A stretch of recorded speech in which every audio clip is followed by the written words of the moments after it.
Good morning, everybody. It is December the 16th, 2016, and we've got our customary disclaimer up there. Trading futures carries a high degree of risk. Leverage works against you faster than it works for you because we cut our winners short, and past performance is not indicative of future performance. Got to keep the CFTC and NFA happy. Bureaucrats have to make rules and regulations. Okay, here we are looking at the 10-year. It is Friday. Option expiration is next Friday. The play is in the 23 and 24 calls. In the bond and the notes, and is riding a little bit high. On the 10-year it's 23.24, and right now we're trading 22.30. Right now, starting out today, you can see we've got resistance at 04. So this 23 even, 23.04 is sell 1, 7 to 11 is sell 2. I'm guessing trading range today. On the buy side, the overnight session low at 22. Have the London low at 28, so 21.25 buy 1, and 17 to 13 buy 2. News today: housing starts 1.24, permits 1.24. Atlanta business Fed inflation expectations, don't know, 2% on the last report. Baker Hughes rig count could be higher than last week's 854. With changes in sentiment in the market, might see starts a little higher than forecast. That would be countered by mortgage rates are higher. Everybody's howling about how that's going to kill a business. I don't think so. I mean, historically, 5% interest rate on a 30-year loan is pretty low.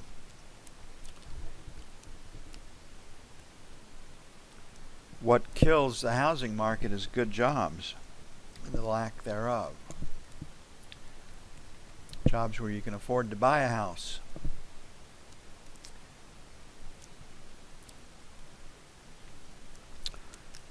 Right now, with the new banking regulations, the focus is on ability to repay. Now, my goodness, I wonder what woke the lenders up, or what woke the Fed up, because the Fed had forced the lenders to lend money to people that couldn't repay. And we all know what happened with that. Everybody blame. The government is so effective at shifting the blame because the press will not get access to the government, and that's a big part of their font of news. It wasn't Wall Street. It started with Jimmy Carter, accelerated under Bill Clinton, especially under Andrew Cuomo, and Bush and McCain and others tried to fight it in 03, got nowhere, and then the market crashed because you're lending to people who could not make the payments. Pretty simple. Last rotate up was 29 right here. We've got this low volume number at 10 and at 6, so pretty good resistance up here. 8 was a little high volume number, pulled the market to it. We're currently at 23, so 28 to the buck is number 1. 3 to 7, sell 1. 15 to 19, sell 2. On the buy side, support 16 to 20 is number 1. 9 to 13, buy 1. 1 to 5, buy 2. Lots of puts were covered yesterday.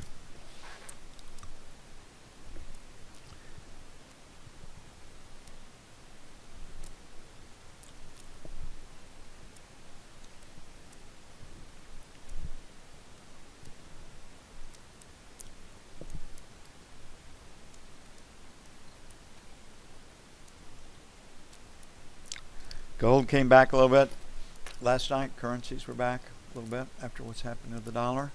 Dollar's still going higher because our economy has a chance to grow.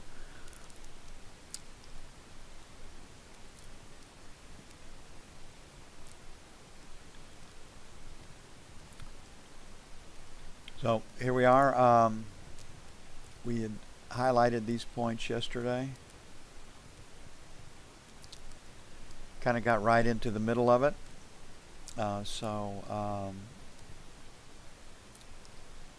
37, 40, sell 1. 43, 45, sell 2. On the buy side, 29 to 31, buy 1. And then 25, 27. So trying to buy 25s to 30s and would like to sell against 40, given the chance. I don't know if we'll get there.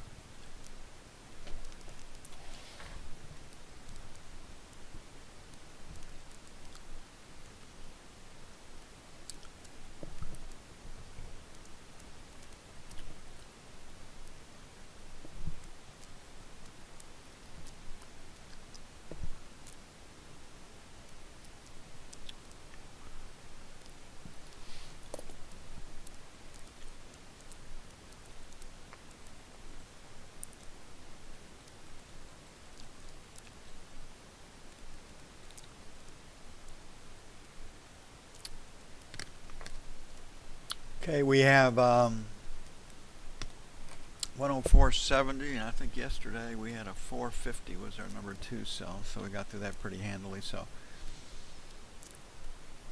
465 to 475, sell 1. And then 90 to the buck, sell 2.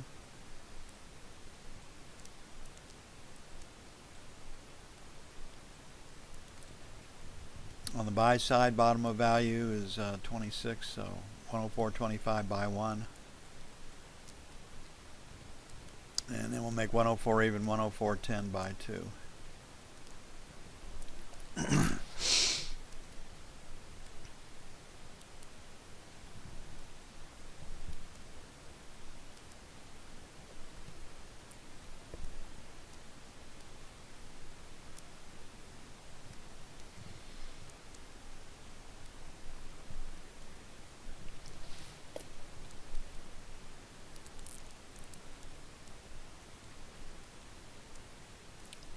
And looking at crude oil, this would be the February contract.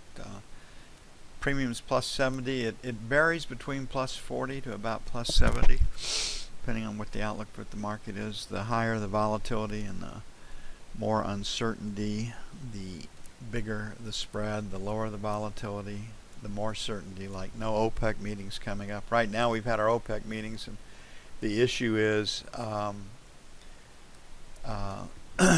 how much is everybody going to cheat? So we don't know what that is going to be yet. So it looks like we're going to head a little higher here. So 52.50, 52.75, sell 1. Basis February, not January. 53 even, 53 and a quarter, sell 2. On the buy side, 51.50, 51.75, buy 1. And 51 even, 51 and a quarter, buy 2. My guess is the hedge will be rolled into February, so they'll be buying back January and selling February, and that could tend to bring the spread in a little bit.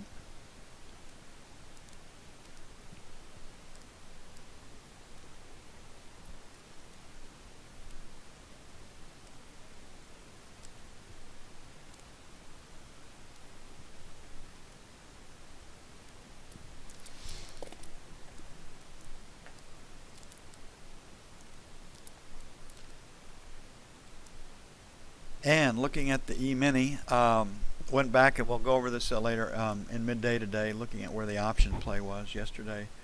The option play were 22.40 puts, and there really wasn't any play in puts. It's all in the calls, and it was 65 to 85 in the calls.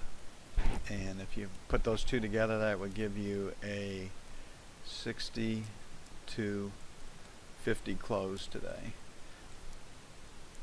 And that would make the option market makers happy. But there hasn't been a play in puts. I mean, all the money's been to to the long side. So we rejected prices above 66. We're at 62. So 65, 67, sell 1. 70 to 73, sell 2. Today's news starts 124. That could come in higher. I don't have a feel for permits, but if they're worried about mortgage rates, permits, probably not. But starts right now, catch the optimism, the sentiment. You know, what the hell, let's go buy a house, honey. We've been worried about the future now. So maybe we'll see a bigger than forecast starts number. But I don't have a strong feel for that. And then Baker Hughes, rig count, 854 last week. Could be higher than forecast. I doubt if it'll have much impact.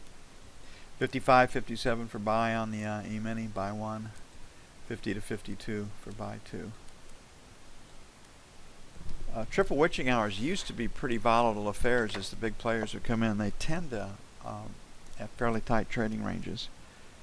Today, there is no short squeeze as far as the options go, or imbalance there. I mean, it's all to the call side. So long liquidation.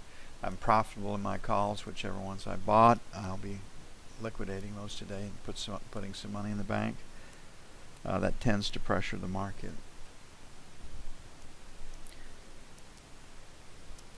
We still see articles written up by people who are bearish and claim that they're going to be bearish until their funds are wiped out. And can't ride those things into the dirt or the ground. You shouldn't. You need capital to trade. You can't squander that. Okay, it will take a while to get everything up and done. I gotta write both commentaries, so I'll be back with you as soon as possible.